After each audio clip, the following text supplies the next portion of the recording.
Greetings, YouTube. I'll be linking to a Bloomberg article. Apparently, some corporations are now asking their employees if they're gay and what their gender identity is. Now, this actually isn't quite as big brotherish as it might sound.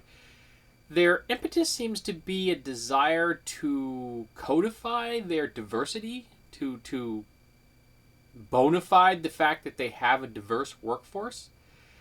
So they've decided to use the methods of Big Brother to achieve that end, which seems really weird to me.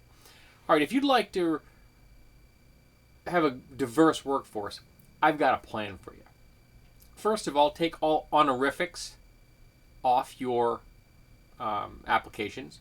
Gone. No, Miss, Mr., Sir, Madam, Doctor. Well, actually, Doctor might work. It's gender neutral. Whatever. If someone wants to write an honorific in, they can. You could even leave a space if you'd like for that, but don't give them something that says you must pick one of these. Okay? Not required. Another thing you could do is remove all gender choices. So no male, female, other, just nothing. It shouldn't matter what the gender identity of your employee is, in the least. You do those things, and you will help everyone know that you are seeking a diverse workforce because you are being inclusive to everyone regardless of honorifics and gender identity. Another thing you could do is have all of your online applications strip away everything except the first initial and the last name of the applicant, so that the people reading these will have no idea from the name if the person the resume they're looking at, the application they're looking at, is masculine or feminine.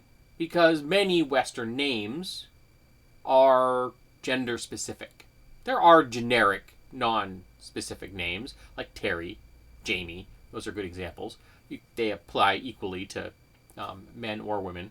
And the name James, mine, can be applied to women. There are women in the world named James. Ones that were assigned the gender of a woman at birth. And I've always identified as a woman. They're cisgender. And just happen to be named James. You do these things, and you will help alleviate some of the bias. Now, we know that there is gender bias in applications. They've done studies, and applications with feminine names receive fewer responses than the identical resumes with masculine names, and the feminine named resumes get slower job offer pay than do the masculine ones, even if the HR person involved in this is also a woman. Patriarchy's tentacles are long and insidious.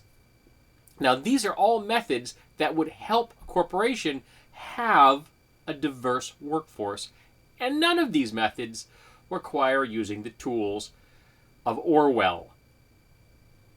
So, I kind of sort of see where they're coming from, and I kind of sort of see their point.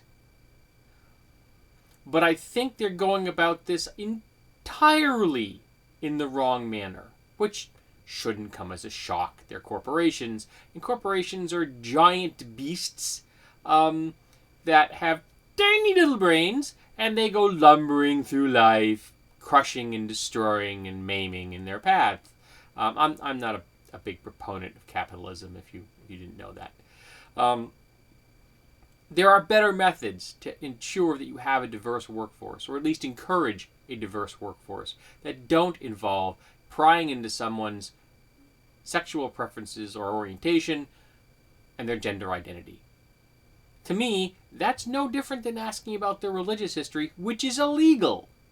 You can't ask what someone's religion is. You can't do that in America.